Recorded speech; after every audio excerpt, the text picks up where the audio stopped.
I knew something was off the second I saw Rhonda Rimlai standing on my lawn with a tape measure and a clipboard. She was wearing her usual pastel windbreaker, oversized sunglasses, and that trademark scowl that could curdle milk. Beside her stood Karen Delaney, her best friend and fellow tyrant on the Oakridge Pines HOA board. Karen was the type of woman who'd file a noise complaint if your grass grew too loud. I stepped out onto my porch, coffee in hand, trying to keep my voice calm. Morning. Any reason you two are measuring my property like you're planning a heist? Rhonda didn't look up. Just verifying property lines, Mr. Callum Henders. Routine HOA duties, Karen sneered. Looks like your lawn is creeping into common area property. That's a violation. You'll need to remove the fence and re-sod the grass within the week. I stared at them. That's my lawn. The property line hasn't changed since I bought the house 4 years ago. Karen crossed her arms like she was ready for battle. We reviewed the original neighborhood plat. There's an overlap. HOA policy is clear common ground is not for private use. I dealt with their nonsense before letters about my mailbox being unapproved black instead of compliant bronze, threats over my trash bins being visible for more than 30 minutes, but this was a new low. They were trying to steal my yard. I didn't argue. I just nodded and walked back inside, but I wasn't done. Not even close. The next morning, I went down to the county clerk's office. I requested the zoning maps, the plats, the HOA charter, everything. I spent 2 days combing through it all with a highlighter and a headache. And guess what I found? The so-called common area they claimed my lawn was encroaching on. It wasn't HOA land. It was private utility easement land, and my property line was well within legal bounds. Rhonda and Karen were bluffing and badly. But that wasn't the kicker. While digging through public records, I noticed something curious. The HOA never technically owned the private street that looped around our cul-de-sac. It had been deeded to a real estate holding company that dissolved 12 years ago. Ownership had reverted to the county, but the county never maintained it. And just 3 months ago, that street went up for auction. I checked the auction results. No bids. I made some calls. 2 days later, I owned the street. The entire asphalt loop of Sycamore Bend Lane was now mine for the price of a used pickup, and I had plans. The morning after the paperwork cleared, I parked a flatbed truck at the entrance and hired a local fencing company. They installed a custom iron gate across the street with a keypad entry. A small sign read, "Private road residents and guests only. HOA board must register for access." Karen came storming down the sidewalk in flip-flops and a half-buttoned blouse, her face the color of a tomato. "What the hell is this, Callum? You can't do this. This is HOA territory." I leaned against my fence. "Actually, Karen, it's not. This is privately owned property now. I have the deed. You and Rhonda tried to steal land from me, so I bought the land under you." Rhonda appeared behind her, mouth hanging open like a broken screen door. "You can't just gate off the entire street. That's extortion," I shrugged. "Nah, it's property management. You'll still have access eventually. But you'll need to sign a license agreement and register all HOA board members as guests." Karen's voice rose half an octave. "You're bluffing." I handed her a copy of the deed and the gate permit. "County clerk signed it yesterday. You'll want to read the fine print." "Oh, and by the way, any unauthorized vehicles on my road can legally be towed." Rhonda snatched the paper from Karen's hands and started reading it like it was written in another language. I walked back to my porch, coffee in hand again, and this time it tasted sweeter. Let's just say that gate was only the beginning. The gate rattled against its new hinges as I adjusted the keypad housing one final time. The fencing crew had finished the installation the night before, and I spent the morning syncing the access codes and reviewing the license agreement I'd drafted with a buddy of mine. He was a retired real estate attorney who'd once sued a golf course into bankruptcy. I offered him a bottle of bourbon and a handshake, and he gave me a bulletproof contract that made the HOA's head spin in 17 directions. By mid-afternoon, residents were trickling out of their homes, eyes wide at the sight of the new iron gate. Some were curious. Most were confused. A few were annoyed, naturally, but none of them were angry at me. They'd all experienced the HOA's nonsense in one way or another. Whether it was citations for wind chimes or threats over lawn gnomes, everyone had a story. Rhonda and Karen, however, had gone suspiciously quiet. I figured they were holed up inside the HOA clubhouse, an obnoxious little stucco building with faux columns and tinted windows, trying to figure out how to undo what I'd done. What they didn't know was that I'd already filed the temporary usage agreement with the county and started the process for a permanent easement restriction. They couldn't move a wheelbarrow without my say-so. Around 5 in the evening, I spotted a white sedan crawling up the street. It parked at the base of the gate, and out stepped a man in a navy suit and glossy shoes. He had the kind of haircut that screamed retainer fees and carried a leather folio under one arm. I met him halfway down my driveway. "You must be Mr. Henders," he said, offering a firm handshake.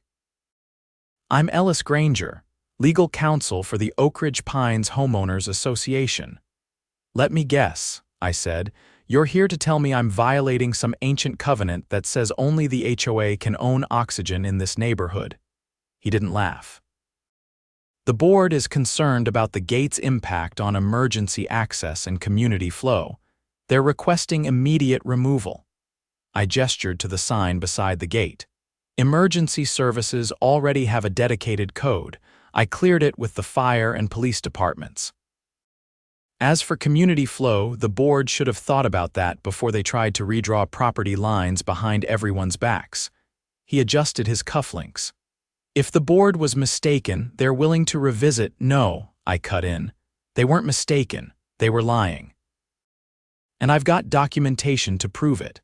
Survey reports, time-stamped board emails, and a notarized letter from a former HOA secretary who quit after Rhonda threatened to fine her for planting tulips."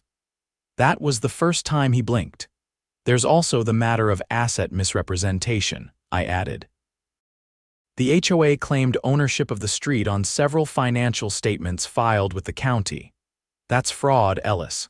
And if I'm not mistaken, that's your signature on 2 of them." He didn't respond, didn't need to. We both knew what it meant. I left him standing there and went back inside.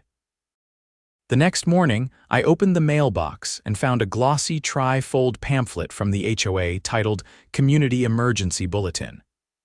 It was printed in color and stuffed with passive-aggressive language about unauthorized blockades and uncooperative individuals. They weren't subtle. But what caught my eye was the last page, an announcement for a sudden special session of the HOA board, scheduled for that evening at the clubhouse. I attended, of course. The room was hot despite the air conditioning. About 30 residents packed into the folding chairs, whispering and glancing around. Rhonda stood at the front, flanked by Karen and 2 other board members. I barely recognized one of them was the guy who once tried to mandate that all porch lights be warm white only.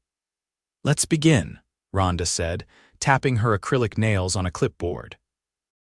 "This session has been called to address a recent obstruction of community access by a resident acting outside the scope of neighborhood policy." I raised my hand. "Callum," she said, lips tight, "you'll have a chance to speak." "I'm not here to speak," I replied. "I'm here to observe." And so is he. Everyone turned as a man in plain clothes stepped into the room, flashed a badge, and nodded. His name was Detective Ray Morales. I'd contacted him a week earlier when I started digging into the HOA's financial statements. He'd been waiting for the right moment. "Sorry to interrupt," Morales said, walking to the front. "I'm with the county's Financial Crimes Division. We've received credible reports of falsified documentation and misuse of community funds by board members of this HOA." A gasp rippled through the crowd. Rhonda's mouth opened, but nothing came out. Morales continued, "We have evidence that several financial filings submitted over the last 3 years included assets the HOA did not legally possess, including the street now owned by Mr. Henders." These documents were used to justify increased dues, special assessments, and contractor payments that have not been properly itemized. He turned to the side and gestured toward the door. Two uniformed officers entered. Karen bolted for the back, but one of the officers stepped in her path. She froze. "I'm placing Rhonda Rimlai and Karen Delaney under arrest for filing false public documents, attempted property theft, and fraudulent misrepresentation," Morales said calmly. The room went silent except for the rustle of handcuffs. One of the residents, Mr. Grayson, a retired postal worker, stood up and asked, "What happens now to the HOA?" Morales looked at me. "That depends. But with the current board under investigation, the association will need interim leadership and legal oversight." I didn't say anything. But the room looked at me like I'd just been handed the keys to a kingdom I never asked for. After the arrests, things moved fast. Residents called for an emergency vote to dissolve the current board and form a temporary oversight committee. I declined when they asked me to chair it, but I agreed to help draft the new bylaws. The first order of business: mandatory transparency in all financial matters. The second: limiting board authority to enforce aesthetic violations unless supported by a 3/4 majority of homeowners. People started coming together in ways I hadn't seen before. Neighbors who'd barely spoken now shared toolkits and gardening tips. Someone set up a community message board offline, old-school corkboard style, and pinned up babysitting offers, lost pet notices, and a flyer for a weekend chili cook-off. As for the gate, I left it up. But I changed the sign. Now it reads, "Welcome to Sycamore Bend Lane. Respect your neighbors and you're always invited." A week after the arrests, I got a letter hand-delivered to my door. The envelope was stiff, the kind of thick stock paper lawyers use when they want to sound important. The return address was a downtown law firm I didn't recognize. I opened it on the porch, already assuming the worst. Inside was a formal notice. The former HOA board, specifically Rhonda, Karen, and a third board member named Vince Rourke, were facing a civil lawsuit filed by a group of homeowners.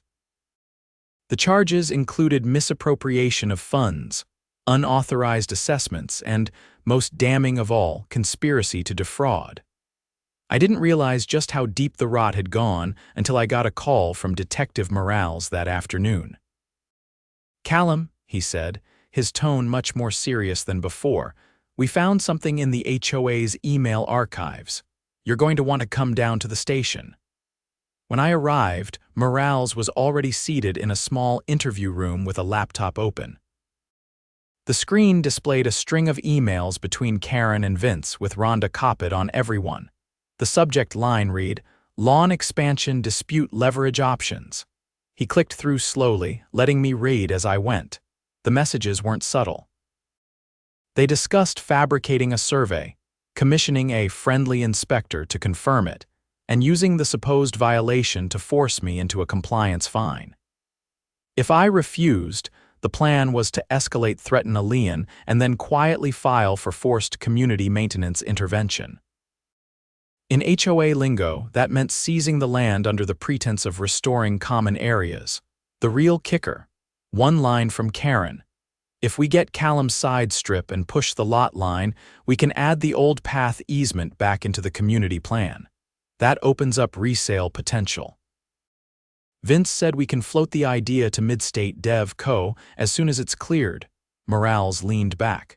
"They weren't just trying to fine you, they were trying to grab your land, reclassify it, and flip it to a developer for a kickback." I sat back in the metal chair, letting that sink in. "They were going to bulldoze my yard and sell it behind my back." Morales nodded.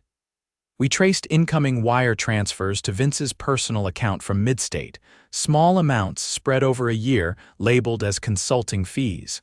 "We're coordinating with the DA's office now." This goes beyond HOA violations. It could escalate to racketeering. The case ballooned from there. Within days, subpoenas went out. The district attorney convened a grand jury and the media caught wind of it.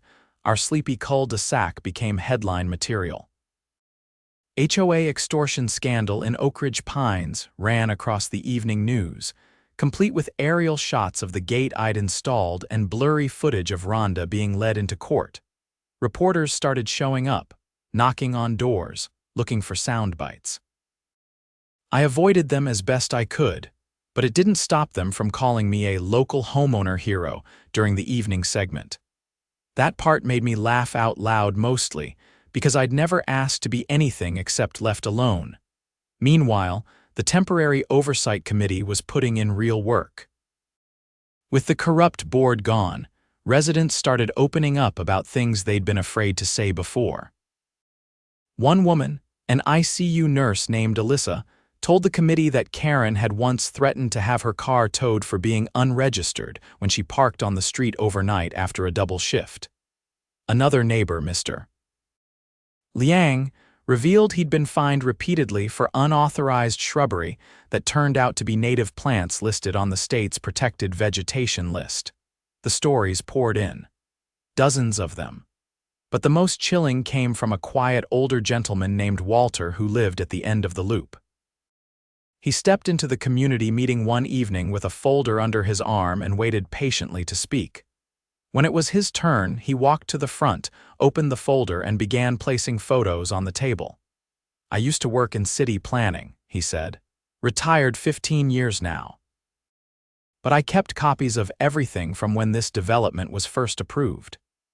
The photos showed aerial shots of the street, the original blueprints, and most importantly handwritten notes from the original developer stating that the stretch of land Rhonda and Karen tried to seize had been considered for pedestrian use only. It was never meant to be developed, sold, or modified. Walter's voice trembled only slightly. They tried to rezone protected easement land to raise the HOA's value on paper. That's illegal, and it's dangerous. That patch runs right over buried gas lines. The room went dead silent. The committee immediately drafted a letter to the county zoning office. Within 48 hours, a cease and desist order was issued against any further development in the disputed section. That killed whatever secret deal they'd been cooking with Midstate Dev. Co. The dominoes didn't stop falling. Vince Rourke was arrested 2 weeks later at a golf course halfway across the state. He'd been trying to liquidate some of his assets. Apparently, he'd invested HOA funds into a speculative crypto coin that tanked. The committee found the receipts buried in a hidden spreadsheet on a shared drive labeled Holiday Expenses. The district attorney announced formal charges shortly after: 6 counts of fraud, 2 of conspiracy, and 1 of attempted land theft under false pretense. Rhonda and Karen were hit with similar charges, and the DA hinted that more arrests could follow if Midstate Dev. Co-executives were found complicit. Meanwhile, I kept my head down and focused on restoring some peace to the neighborhood. The gate stayed up, but now it served more as a symbol than a barrier. I gave access codes to every homeowner, no registration required. Residents started hosting block parties, using the once feared HOA clubhouse as a potluck hall. Someone even wheeled in an old projector and hosted a movie night on the side wall. The transformation was surreal. One afternoon, I was replacing a few loose bolts on the gate housing when Alyssa approached, holding a clipboard and a smile. "We're putting together a petition to formally dissolve the HOA and replace it with a community council," she said. "No more fines, just volunteers and actual voting." I nodded. "Count me in." She hesitated. "You sure you don't want to lead it?" "Already did my part," I said. "I bought a street." "That's enough excitement for one lifetime." As she walked off, a familiar figure emerged from a silver sedan parked just outside the gate. Clean-cut, late 30s, wearing a blazer that didn't quite hide the badge on his hip. "Mr. Henders," he said, approaching with a clipboard of his own. "Agent Thomas Rowe with the State Attorney General's office. Mind if I ask you a few questions?" I gestured toward the porch. "Go ahead." He took a seat across from me, scanning his notes. "We're collecting statements on the Oakridge Pines case. We believe the HOA board may have been part of a larger scheme involving multiple neighborhood associations across the county. I set down my wrench. You think this wasn't a one-off? Rowe nodded. We've opened a joint investigation with the Department of Consumer Affairs. Your evidence, especially the property acquisition, may have set a precedent. We're looking into similar land grabs in 6 other neighborhoods. I let that settle before responding. So Rhonda and Karen were just one head of the Hydra. Seems that way, Rowe said. And you might have just handed us the sword. He left me with a card and a quiet thanks. That night, I sat on the porch, watching the sun dip behind the rooftops. Kids were playing in the street again. Sprinklers ticked away in synchronized arcs. Someone was grilling, probably the Petersons, judging by the smell. The gate stood at the end of the loop, quiet and unassuming. Not a fortress, just a reminder. A reminder that when people stand up when they dig, document, and refuse to be pushed, they can take back what's theirs. Even if they have to buy a street to do it. By the time the state launched a full investigation into county-wide HOA corruption, Oakridge Pines was already deep into its own transformation. The temporary oversight committee had been replaced with a newly elected neighborhood council. No dues, no fines, no power grabs. Just 7 normal, unpaid homeowners who met twice a month in someone's garage to hash out community stuff over coffee and folding chairs. I stayed out of it just the way I liked it, but the peace didn't last long. It started with a letter again. This one, though, wasn't printed on fancy letterhead. It was handwritten and delivered in an unmarked envelope. No return address. Just my name and a message inside that read, "You think this is over. You took what didn't belong to you, we're taking it back." There was no signature. Just a small printed image of a hawk, the same hawk that had been stamped on the bottom corner of every official HOA notice back when Rhonda and Karen were running things. I hadn't seen that symbol in months. Thought it had died with the board. Apparently not. I brought the note straight to Agent Rowe, the state investigator from the Attorney General's office. He didn't look surprised. "I've seen 5 others," he said, "all from different neighborhoods. All tied to former board members who have either disappeared or suddenly retired." "Disappeared?" I asked, moved out. "No forwarding address, left their homes behind." In 2 cases, the properties were sold off under shell LLCs before the owners even filed transfer paperwork. That's when he showed me a map. It was covered in red pins. Each one marked a neighborhood where the HOA had been caught falsifying documents or approving unrecorded easements. At the bottom of the map was a single blue pin: Oakridge Pines. "You're the only one who pushed back hard enough to stop them," Rowe said. "But they didn't just lose money here, they lost something bigger: control." I didn't like the way he said it. 2 days later, the gate's access panel was ripped clean off the post. Someone had used bolt cutters on the lock housing. The keypad hung like a busted jaw. No one reported hearing anything, which meant whoever did it knew the layout well enough to avoid the security cameras I'd installed along my fence line. I replaced the panel the same day. This time, I mounted a reinforced steel box with tamper alarms and a motion-activated floodlight. I also called in a favor from an old friend, Frankie, a tech-savvy guy I'd worked with years ago when I managed logistics for a medical supply company. He helped me install a pressure-sensitive mat under the asphalt just behind the gate. Nothing fancy, just enough to alert me when a vehicle passed through without authorized access. That night it tripped 3 times, but when I checked the cameras, nothing showed up. No headlights, no tire marks, no shadows. Frankie came back the next morning and checked the system. He frowned. "They're using infrared blockers," he said. "Probably mounted on the front of the vehicle. Military surplus stuff, not easy to get unless you know someone." I didn't say anything at first, just stared down the street past the houses that had started to feel like home again. Frankie folded his arms. "You think someone's still trying to take the street back?"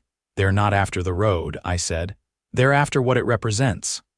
That same week, Rowe called with an update. One of Midstate Development's executives had flipped. He'd handed over a thumb drive containing internal memos, wire transfers, and photos of private meetings between developers and HOA board members Rhonda and Karen included. One of the memos outlined a plan to establish perpetual leverage over communities by embedding board members who could manipulate property lines and usage rights. They called it soft annexation. It was corporate speak for quiet theft. The evidence was enough to trigger indictments across 4 counties. The state ordered immediate audits of every HOA with more than 15 homes. Dozens disbanded overnight as board members jumped ship to avoid legal exposure, but Oakridge wasn't done yet. One evening around dusk, I noticed a white van idling across the street. No logos, tinted windows. It had been sitting there for nearly 20 minutes. I walked out onto the porch, holding a wrench in one hand just in case. As I stepped off the porch, the van pulled away no plates. I called Roe again. The next day, he arrived with a plain-clothed officer and 2 uniformed deputies. They set up a temporary surveillance post in Walter's garage at the end of the street. I didn't ask questions. I just gave them coffee and left them to it. 3 nights later, they caught them. 2 men, dressed in utility uniforms with fake ID tags, were intercepted while trying to install a covert camera inside the community message board. One of them had a burner phone with photos of my house, my gate, and the interior of my garage. They weren't local. Neither had a criminal record. But in their van, police found a laptop with encrypted files and a hard drive labeled recovery sites. Oakridge Pines was listed along with 6 other neighborhoods where HOA corruption had been exposed. Roe didn't waste time. He got a warrant, traced the equipment, and followed the money trail. It led to a private security firm owned by a mid-state subsidiary. Turns out, after their development schemes collapsed, the company started offering reclamation services for neighborhoods that had gone rogue. It was all off the books. No paper trail. Just intimidation, surveillance, and slow psychological pressure to get residents to give up and sell. This time, though, they'd underestimated how burned people were when the community council found out. They didn't panic. They organized. Every house got a motion sensor light and a contact sheet for local law enforcement. Retired veterans in the neighborhood volunteered for night patrols. Someone built a community server with live camera feeds accessible only to residents. We weren't just reacting, we were defending.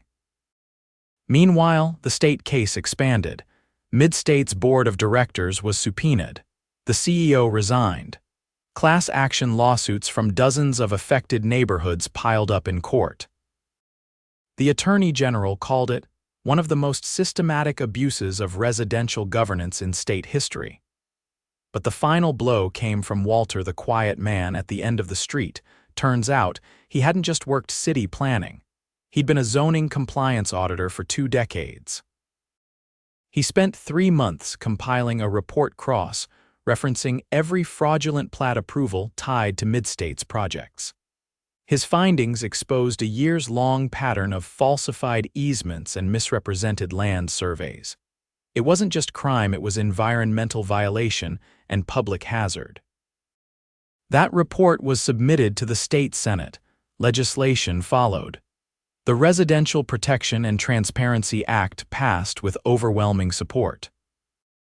HOAs were now required to register all financials with the state. All board members had to pass background checks, and any easement changes had to be publicly posted and approved by a 2/3 homeowner vote. And Oakridge Pines. We became the case study. The gate stayed up not out of defiance, but as a symbol. The keypad was upgraded to facial recognition for residents who wanted it. The council added an emergency override for first responders. The message board was replaced with a weather-sealed digital kiosk maintained by local high school students doing community service hours. On the first anniversary of the HOA's collapse, we held a block cookout. No speeches, no banners. Just food, music, and a raffle for someone to win free lawn care for a year. Alyssa won. She promptly turned around and gave it to Mr. Liang, who'd been recovering from surgery. As the sun set, I sat on the porch again, watching the kids chase each other down the middle of the street. no cars. No rules, just laughter echoing off the homes that had finally become free of fear. Roe stopped by that night holding a file. "I thought you'd want to see this," he said, handing it over. Inside was a photo of the old HOA clubhouse. It had been sold at auction to the city and was being converted into a public reading room with a tiny attached library. "They're going to name it after Walter," he said. "His report helped change state law." I nodded, flipping through the pages. As Roe turned to leave, he paused. "You know, you could have just moved when they came after you." "Yeah," I said, watching the lights flicker on across the neighborhood, "but then they'd still be here." He didn't say anything else, just nodded and walked off. I closed the folder and leaned back in my chair, the gate in view, the wind gentle, the porch quiet. Not bad for a guy who just wanted to keep his lawn.